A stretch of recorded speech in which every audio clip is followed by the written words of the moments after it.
Hello dears, हम study कर रहे हैं डायमेंशन एनालिसिस। और आज का हमारा जो टॉपिक है वह है लिमिटेशन ऑफ डायमेंशनल एनालिसिस, कि डायमेंशन एनालिसिस के लिमिटेशंस क्या क्या हैं।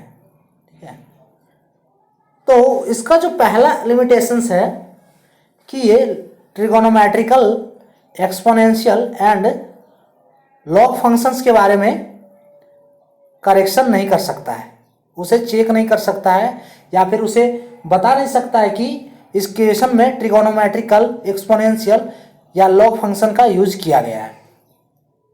ठीक है, या उससे रिलेटेड इक्वेशन को सॉल्व नहीं कर सकता है। ऐसे हम कह सकते हैं कि उसमें जो अगर ट्रिगोनोमेट्रिकल और एक्सपोनेंशियल फंक्शन या फिर लॉग फंक्शन का यूज किया गया है तो उसे ये फाइंड नहीं कर सकता है, उसे निकाल नहीं सकता है। ठीक है, it cannot be able to check that of trigonometrical, exponential and log function।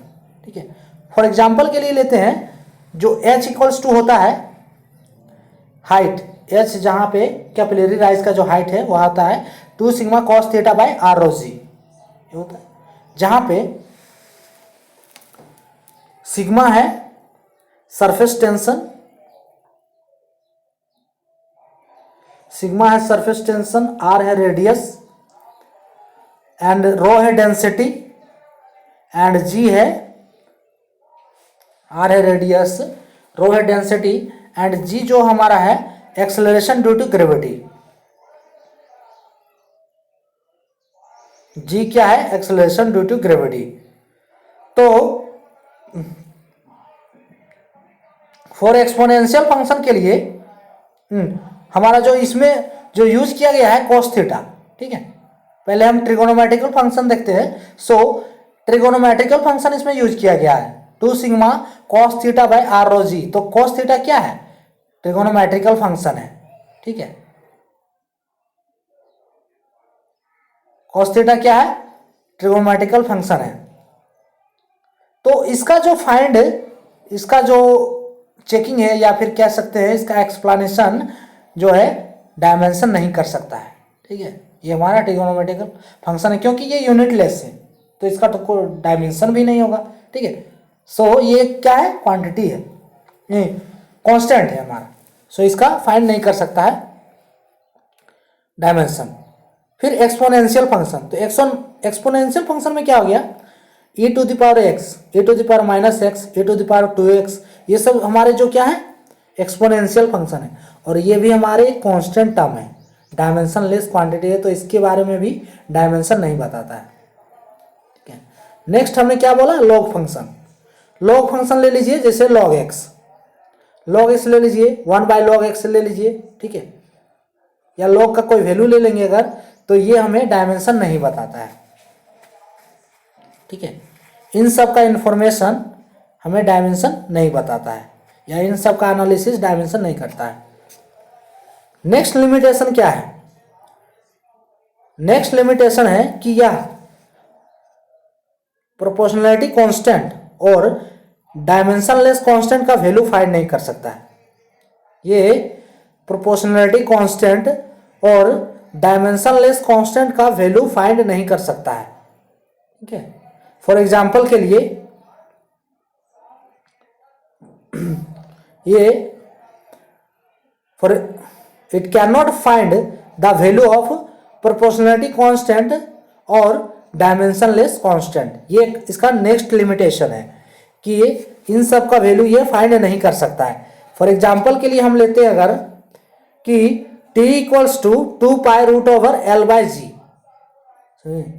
अगर हम एग्जाम्पल के लिए लेते हैं कि t equals to 2 pi root over l by g, तो यहाँ पे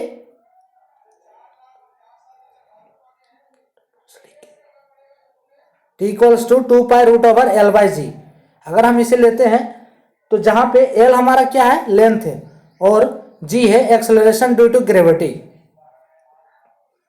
g क्या है? Acceleration due to gravity. तो यहाँ पे 2 पाई हमारा क्या है? कांस्टेंट है। ठीक है, 2 पाई क्या है? कांस्टेंट है। तो इसका जो वैल्यू है, इसका जो वैल्यू है वो डायमेंशन नहीं फाइंड करेगा, चाहे आप कितना भी कोशिश कर लें कि 2 पाई का वैल्यू जो डायमेंशन इसके बारे में बता सके कि इसका जो यूज है इक्वेशन में किया गया है, तो ये डायमेंशन हमें नहीं बताएगा। ठीक है, सो जो 2 पाई है इसका वैल्यू जो है डायमेंशन नहीं फाइंड करेगा। ठीक है, तो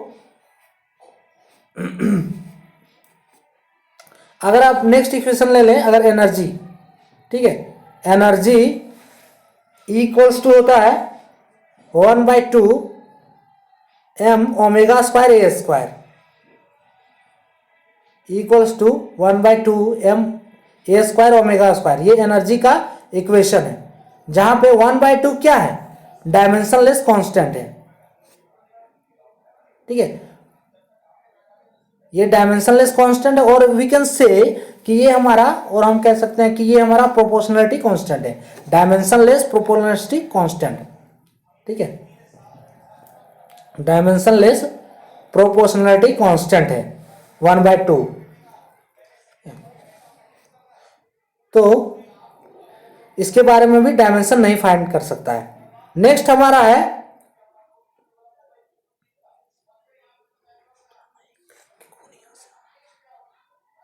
ये हमारा क्या है,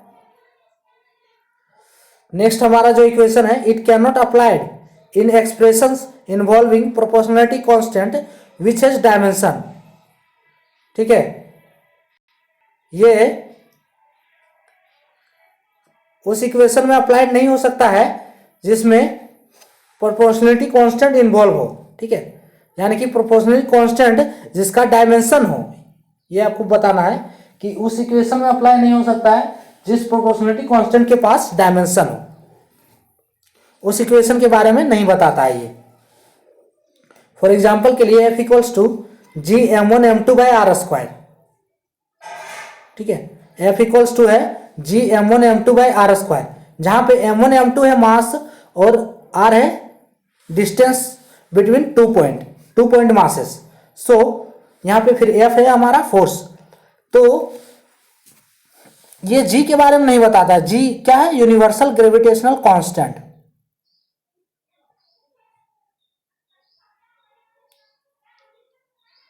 G है यूनिवर्सल ग्रेविटेशनल कांस्टेंट, तो ये G के बारे में नहीं बताएगा कि G हमारा इसमें यूज किया गया है कि नहीं किया गया है, या फिर ये हमारा डायमेंशन का लिमिटेशन हो गया कि ये प्रोपोर्शनलिटी कांस्टेंट जिसके पास डायमेंशनल फॉर्मूला होता है उसके बारे में नहीं बताता है। नेक्स्ट अगर हम लेते हैं प्लैंक्स कांस्टेंट, प्लैंक्स कांस्टेंट जिसे H से डिनोट करते हैं, तो H इक्वल्स टू होता है E/F, जहां पे E है एनर्जी एंड F है फ्रीक्वेंसी। तो ये H जो है प्लैंक्स कांस्टेंट, इसके बारे में भी इंफॉर्मेशन नहीं देता है, क्योंकि इसका भी डायमेंशन होता है। ठीक है, इसका डायमेंशन होता है, देख लीजिए इसका डायमेंशन क्या होता है, m(L)2T⁻⁻1। ठीक है, तो ये डायमेंशनल कांस्टेंट हो गया है ना, ये तो डायमेंशनलेस नहीं हुआ। उसी तरह इसमें G का भी जो डायमेंशन होता है, G का डायमेंशन क्या होता है, m⁻1L⁻3T⁻²। यह है G का डायमेंशन। तो इन सब के बारे में इंफॉर्मेशन जो है डायमेंशन एनालिसिस नहीं देता है।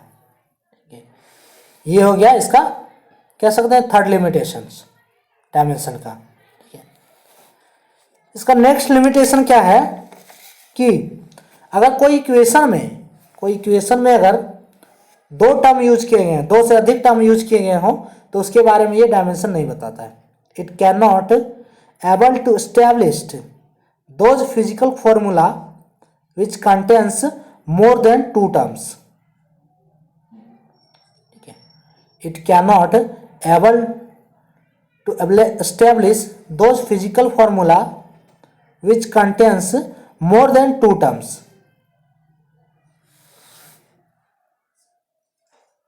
विच कंटेन्स मोर देन 2 टर्म्स। अब इसका भी एग्जाम्पल आप देख सकते हैं। इसका मतलब ये बता रहा है कि अगर कोई इक्वेशन में, ठीक है, कोई इक्वेशन में अगर 2 टर्म्स हो, उससे अधिक हो, 2 टर्म्स का तो पता चल जाएगा। ठीक है, लेकिन 2 टर्म से हम अगर अधिक हो तो उसका जो है ये डायमेंशन इंफॉर्मेशन नहीं करता है। ठीक है, फॉर एग्जाम्पल के लिए एस इक्वल्स टू होता है u t plus half at square. ठीक है, तो एस तो हमारा एक अलग टर्म हो गया। ठीक है, अब ये यू टी एक टर्म हो गया। ठीक है, आर एच एस साइड में, और ये हमारा हाफ एटी स्क्वायर। ठीक है, ये हमारा एक अलग टर्म हो गया, यानी कि 2 term R H S side में हो गया। तो ये इंफॉर्मेशन डायमेंशन नहीं देता है। ठीक है, ये डायमेंशन हमें नहीं फाइंड कर सकता है। हम डायमेंशन के द्वारा इसे फाइंड नहीं कर सकते हैं कि इस इक्वेशन में एक और एलएचएस या फिर आरएचएस 2 टर्म्स हो हमारे। ठीक है, या फिर उससे अधिक हो। Next equation v equals to u square plus 2as। ठीक है, तो यहाँ पे टोटल 3 टर्म्स है, देख रहे हैं। ठीक है, और एक और 2 टर्म्स है। ठीक है, तो ये भी इंफॉर्मेशन क्या है, ये डायमेंशन नहीं देता है। ठीक है, ये डायमेंशन नहीं बताएगा कि आपके 2 टर्म से अधिक है इस इक्वेशन में। सो इसका एक वो 4th लिमिटेशन ये वाला हो गया। नेक्स्ट लिमिटेशन इसका क्या है कि अगर कोई क्वांटिटी वेक्टर है या स्केलर है तो इसके बारे में इंफॉर्मेशन डायमेंशन नहीं देता है। अगर कोई क्वांटिटी वेक्टर है या स्केलर है तो इसके बारे में इंफॉर्मेशन डायमेंशन नहीं देता है। It can not identify scalar and vector quantity. ठीक है, तो ये हो गया हमारे डायमेंशंस के लिमिटेशंस। ठीक है, जो डायमेंशंस के लिमिटेशन है उसके बारे में था ये टॉपिक जो हमने कवर किया। So thank for watching.